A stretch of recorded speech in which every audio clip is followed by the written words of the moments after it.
Salut tout le monde, je suis très heureuse de vous retrouver aujourd'hui dans une nouvelle vidéo après ces 10 petits jours d'absence. Si vous me suivez sur les réseaux sociaux, vous savez peut-être que j'ai été malade la semaine dernière, donc je n'ai pas pu filmer de vidéo, donc je n'en ai pas pu en poster non plus. Voilà, vous aurez cette vidéo mercredi mais je la filme lundi après-midi. Donc voilà, ce sera une update lecture comme vous avez pu le voir dans le titre, et du coup j'ai lu énormément de livres pendant que j'étais malade. Ça a été un petit peu mon petit réconfort étant donné que j'étais bloquée au lit avec la fièvre. Donc du coup j'ai plein de choses à vous présenter, donc commençons tout de suite sans plus tarder.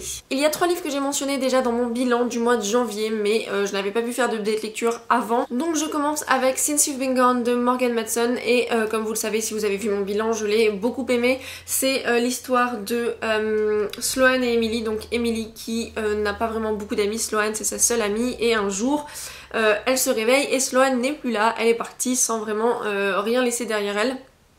Donc voilà, Emily ne sait plus trop quoi faire de sa journée, elle sait pas qu'est-ce qui s'est passé, tout ça, et un jour en fait elle reçoit dans le mail une lettre, et en fait cette lettre c'est une liste de choses à faire pendant l'été, du genre faire un câlin à quelqu'un que tu ne connais pas, monter un cheval parce qu'elle a peur des chevaux, aller rencontrer je ne sais pas trop qui, et en fait c'est une raison particulière pour laquelle elle doit aller rencontrer cette personne, bref. Et c'était vraiment pas mal, un bon livre estival, les personnages étaient attachants, il y a une petite romance évidemment, et c'est une romance qui m'a bien plu. L'aspect amical est vraiment bien traité je trouve, sauf au début. J'aimais pas trop Emily parce que je trouvais qu'elle se mettait beaucoup en dessous des autres, et surtout en dessous de Sloane, et voilà, elle a appris au fur et à mesure du livre qu'elle n'avait pas besoin de Sloane pour se faire des amis et pour être elle-même, donc c'est quelque chose que j'ai beaucoup aimé. Maintenant le seul problème que j'ai avec ce livre, et que j'ai avec un autre livre de Morgan Matson que je vais vous présenter dans un instant, c'est qu'en fait des choses un petit peu secondaires sont pas forcément aussi bien exploitées. Parfois on nous laisse sur quelque chose et on l'oublie un petit peu après. Pareil, il y a un peu l'aspect du théâtre de ses parents qui sont un peu loufoques à Emily, sauf qu'on sait, ça apporte vraiment pas grand chose à l'histoire. Et pareil, à la fin il y a un truc qui m'a un peu gênée parce que en gros l'auteur nous dit quelque chose par rapport à ses copains et elle revient jamais dessus, donc c'est un peu genre ok, donc on sait pas de quoi et ce qui s'est passé après, donc enfin bref.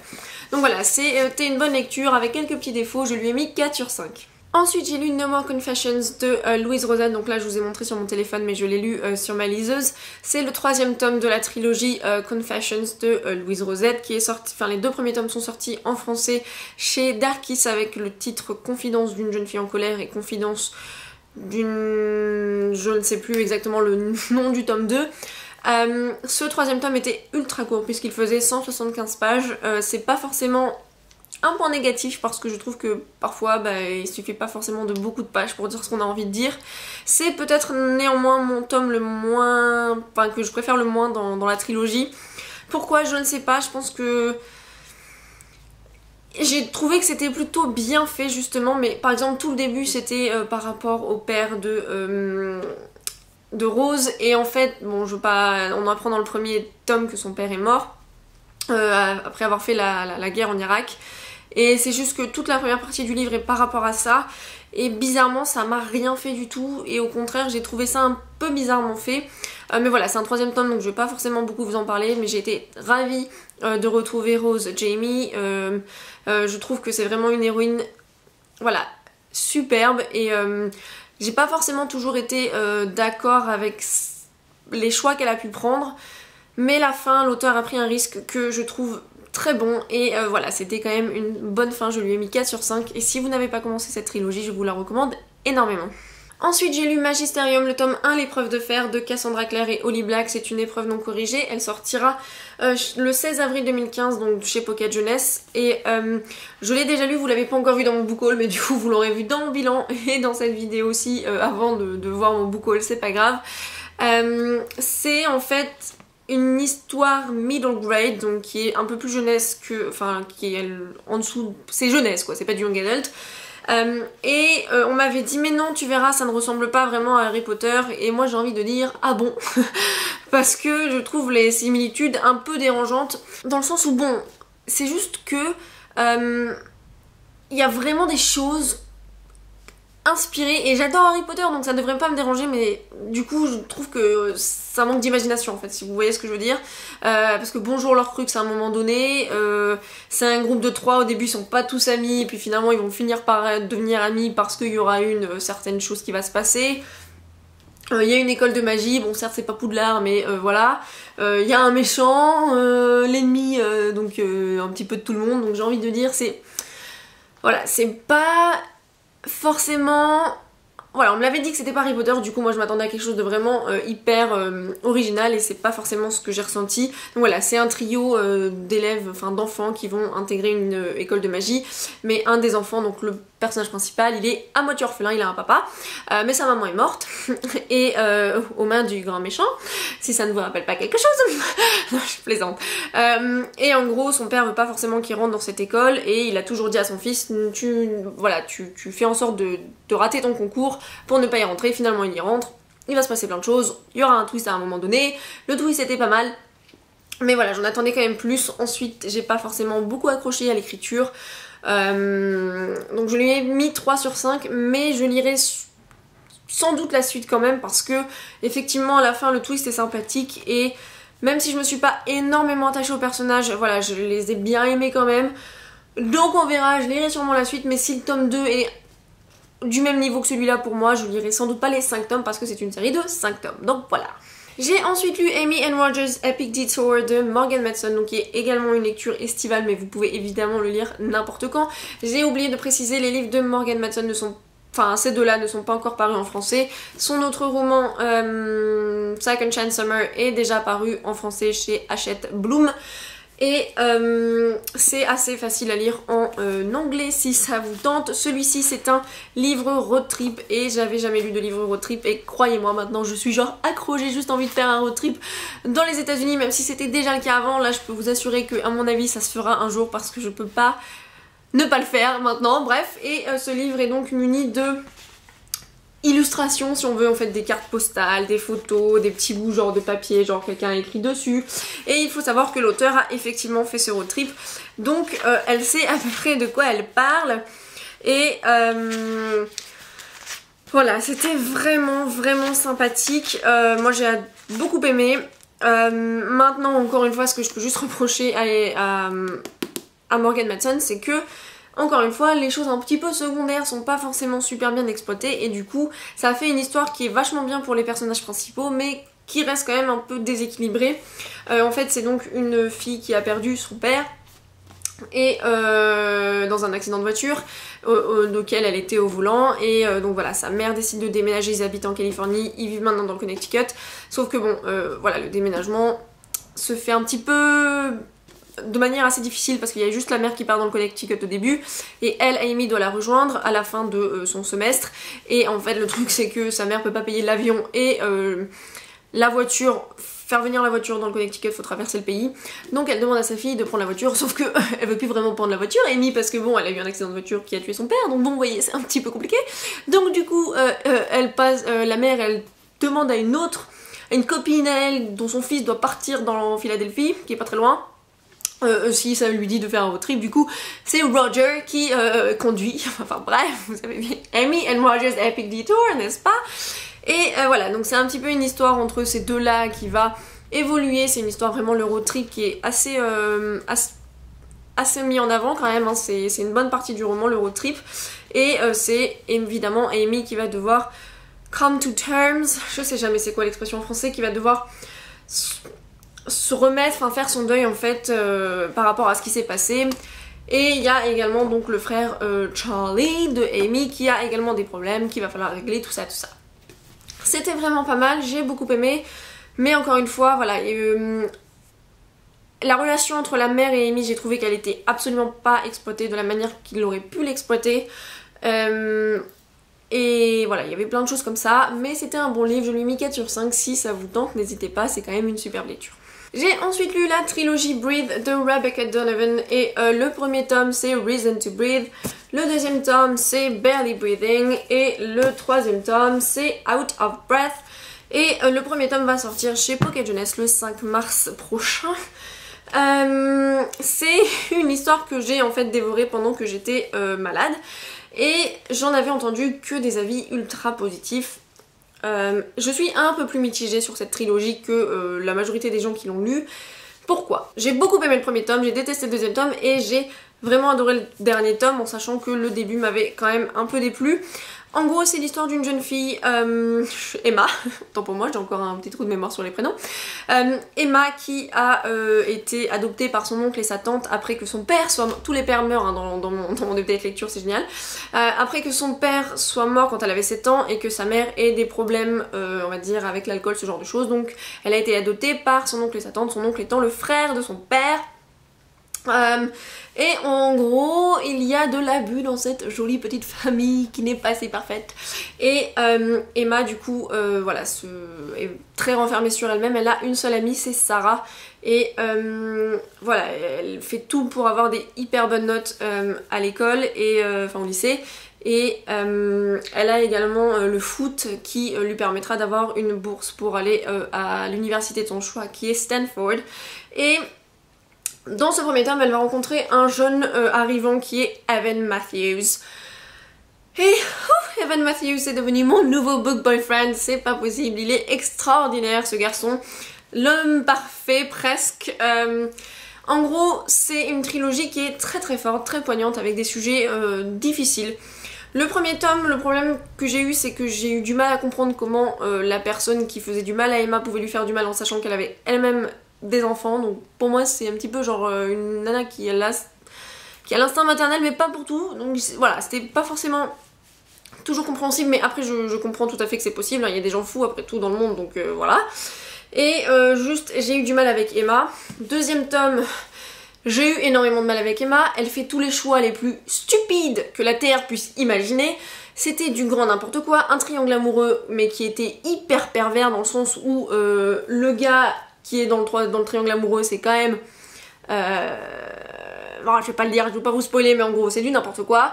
La fin, mais c'est le plus gros what the fuck de l'univers, c'est genre...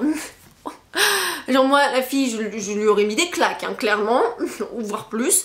Donc voilà, le deuxième tome, vraiment, je n'ai pas supporté. Et Out of Breath, c'est du coup...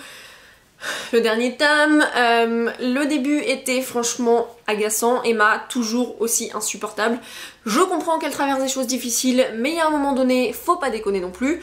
Et après, c'est juste énorme, et tout ça évidemment contribué par Evan, parce que Evan c'est juste le mec le plus amazing au monde. J'ai adoré, donc mes personnages préférés c'était Sarah et Evan, et dans le troisième tome il y a également Serena. Vraiment Emma, moi ça a été un personnage avec lequel je n'ai pas pu me connecter, absolument pas, je me suis pas identifiée à elle. Voilà, elle m'a émue à certains moments parce qu'effectivement sa vie est difficile, mais vraiment pour moi elle s'est vraiment créé ses problèmes toute seule à beaucoup de moments. Donc c'était mitigé, mais vraiment juste pour Evan Matthews, vous devriez le lire parce que Evan Matthews, OMG, voilà. J'ai ensuite lu un fil de Rainbow Rowell, et comment vous dire que cette lecture a été ultra décevante. J'ai lu donc Eleanor and Park et Fangirl de Rainbow Rowell, il me reste Attachement qui est dans ma palle. J'avais adoré Eleanor and Park, même s'il y avait quelques petites choses qui m'avaient dérangée, mais vraiment minimes, et surtout la fin parce qu'elle m'avait un peu frustrée, mais je suis souvent frustrée des fins ouvertes, ce genre de choses. Mais j'avais vraiment beaucoup aimé une Eleanor and Park. J'avais moins aimé Fangirl parce que j'avais pas du tout réussi à me connecter au côté fanfiction, ce qui est le but du livre, et puis j'avais pas forcément été toujours enfin je me suis pas toujours identifiée à cette relation qu'elle avait avec sa sœur jumelle et avec les réactions de Kath, enfin bref. Donc du coup celui-ci ça a été pire de chez pire, donc ça fait un peu ça pour mes lectures de Rainbow Rowell, c'est un peu genre ça va de déception en déception, donc je ne sais pas trop pour Attachement, on verra bien. Mais ce livre, c'est en fait le truc le plus ennuyeux que j'ai pu lire depuis un moment. C'est l'histoire de Georgie qui travaille dans genre de la télé, elle fait des séries, des trucs humoristiques. Et en fait elle devait aller à Noël chez sa belle-mère avec son mari et ses 2 enfants, et puis on lui offre une certaine opportunité, donc elle dit bah non en fait moi je reste ici. Donc bon, le père est pas trop content, ce qui est compréhensible, et il part avec ses 2 gamines et il répond plus trop au téléphone, et donc Georgie est avec Seth, son meilleur ami depuis la nuit des temps, qui travaille avec elle, et ils se disent voilà il faut quand même réussir, il faut être à fond et tout. Et puis Georgie en fait elle est super se sent coupable et puis elle commence à utiliser un téléphone chez sa mère parce qu'elle veut plus trop dormir chez elle vu qu'il n'y a plus personne, donc elle va chez sa maman et en gros après elle utilise un téléphone jaune et puis elle se retrouve avec son mari Neil dans le passé. En gros celui qui répond au téléphone c'est plus Neil du présent, c'est Neil du passé. Alors d'aspect comme ça pourrait vraiment sonner vachement intéressant. Bah non. C'est genre pour moi ça a été une multitude de dialogues parce que c'est beaucoup plus de dialogues que rien d'autre. Donc ça se lit vite mais c'était inutile. C'est genre il y a des pages entières, c'était genre tu veux un yaourt glacé? Mais dis-moi, tu veux un yaourt glacé? Ed, je t'ai demandé tu veux un yaourt glacé? Et moi j'ai envie de dire mais j'en ai rien à foutre de ton yaourt glacé, donc clairement est-ce que tu peux avancer s'il te plaît dans ton histoire? Merci. Donc la première phrase qui m'a intéressée était page 222, il faut savoir quand même que le livre fait 400 pages. Donc je vais vous la lire quand même parce qu'elle est vachement cool la phrase. C'est tu ne peux pas être jalouse d'Aurore, c'est comme si le soleil était jaloux d'une ampoule. Ça c'est vachement mignon mais c'est en gros le seul truc mignon du livre. Voilà, j'ai trouvé que les dialogues étaient inutiles, ne faisaient absolument pas avancer l'histoire. Les personnages étaient vraiment pas intéressant à mon goût, c'est-à-dire que Georgie elle se rend compte des choses un peu tard je trouve, bon mieux vaut tard que jamais, donc la fin était, les 50 dernières pages étaient assez ok. Neil c'est vraiment un personnage que je trouve antipathique, franchement leur couple est vraiment doux quoi, enfin franchement moi ce livre il m'a laissé genre comme ça, je sais même pas quoi en dire. Seth est insupportable, l'humour est lourd et pas marrant à mon goût.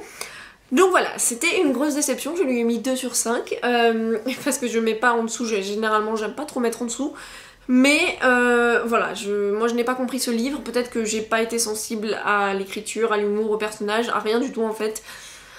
Juste je vous ai dit une phrase et les 50 dernières pages qui étaient assez ok, donc voilà, je vous le recommande pas, mais si vous voulez le lire quand même, n'hésitez pas, parce qu'il y a des gens qui ont adoré, donc voilà, c'est peut-être juste moi. Et enfin le dernier livre que j'ai à vous présenter, il s'agit de Les Justes d'Albert Camus que j'ai terminé aujourd'hui. C'est un tout petit livre de 150 pages, c'est une pièce de théâtre donc ça s'est lu ultra rapidement. C'était Mathilde de la chaîne Mathilde F, donc je vous mettrai le lien en barre d'infos si vous n'aviez pas vu ma vidéo il y a je sais plus quand en janvier, qui avait recommandé ce livre dans son bilan de l'année 2014, donc il me tentait énormément.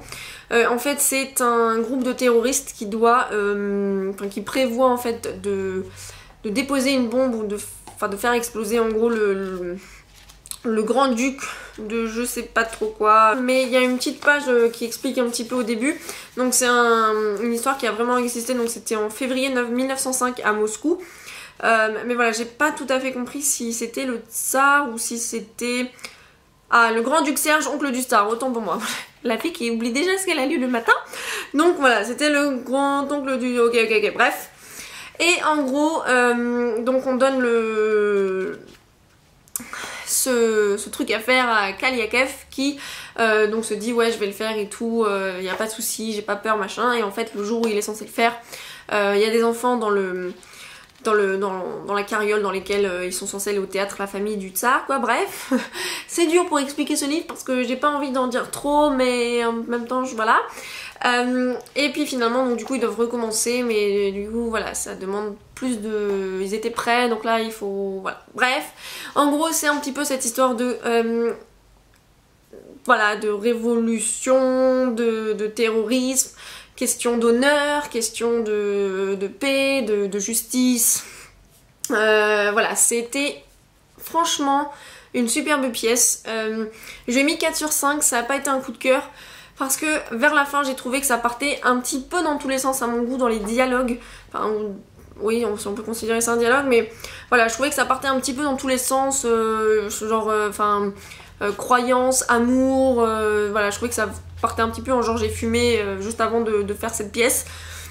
Mais c'est vraiment que à mon goût. En tout cas c'était vraiment un superbe livre sur voilà sur assumer les conséquences de tes choix, sur essayer de rendre le monde meilleur en sachant que tu dois quand même commettre un meurtre, donc tu es quand même un criminel, mais est-ce que c'est criminel pour la bonne cause? Est-ce que ça te rend meilleur que si t'étais un criminel pour la mauvaise Tu vois ce que je veux dire? Bref, donc voilà, c'était vraiment un superbe livre sur cette réflexion, une superbe pièce que j'aurais d'ailleurs beaucoup aimé voir au théâtre. Donc je vous le recommande si ça vous tente. Et voilà, merci Mathilde pour cette recommandation parce que j'ai passé un bon moment, c'était très fort, donc voilà. C'est tout pour cette update lecture. Comme vous avez pu le voir, j'avais beaucoup de livres à vous présenter, donc c'est un peu long. Je vous prie de m'excuser pour ça. Je ne sais pas exactement encore ce que je vais lire là maintenant tout de suite. D'ici à ce que vous aurez la vidéo en ligne mercredi, j'aurai déjà évidemment choisi un livre. Je pense savoir lequel c'est, mais je ne vous dis rien au cas où ce n'est pas le cas. Et voilà, j'espère que cette vidéo vous aura plu. N'hésitez pas à me dire si vous avez lu certains de ces livres, ce que vous en avez pensé, s'il y en a certains qui vous tentent. Et en attendant, on se retrouve très vite dans la prochaine vidéo. Bye!